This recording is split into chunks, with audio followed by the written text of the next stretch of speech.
I know it's not right.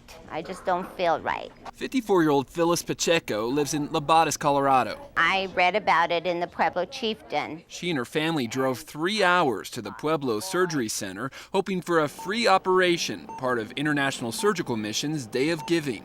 Boy, what a blessing. Phyllis suffered a gallbladder attack last April, then again in February. They did a CAT scan, and it was determined that I had gallbladder stones. Ironically, she works in hospice care, but she can't afford health insurance. The surgery was $4,600. For more than a year, she's lived with the pain. Real stressful, trying to see, how am I going to get this done so that I can continue on with my career.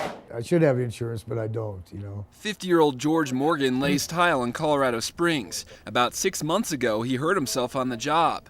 Last weekend, he waited in line 8 hours with hundreds of other prospective patients. It's a lot of people, a lot of people, a lot of waiting, but it was worthwhile because they accepted me to come have this taken care of. Now he's getting a gallbladder removal and a hernia repair, a 2-for-1 special.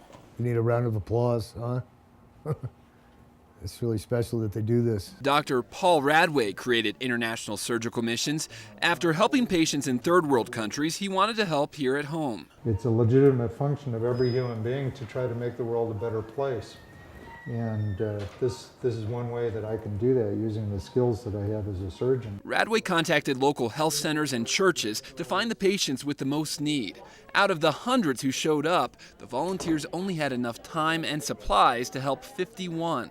Radway says many of them have a job and a steady paycheck.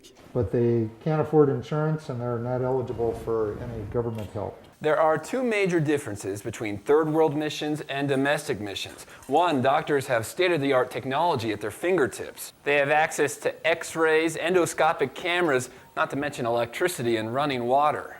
But they also have to follow federal laws, so organizers of the mission have to deal with a lot more paperwork and a lot more red tape. Requirements in terms of supplies and so on, that's all rather dramatically different than it is in third world countries. In all, 55 surgeons, nurses, and other volunteers staffed 5 operating rooms, completing procedures ranging from gallbladders and colonoscopies to minor lumps and bumps. From a patient's perspective, the care was seamless. Everything here is first rate, as it always is, and as Americans have come to expect. For Phyllis Pacheco, the mission was a blessing, an answer to her prayers. I asked God for a lot of help. She asked for help, and now she can start healing. There are doctors, professionals out there that are willing to help the people that are disadvantaged, such as I was.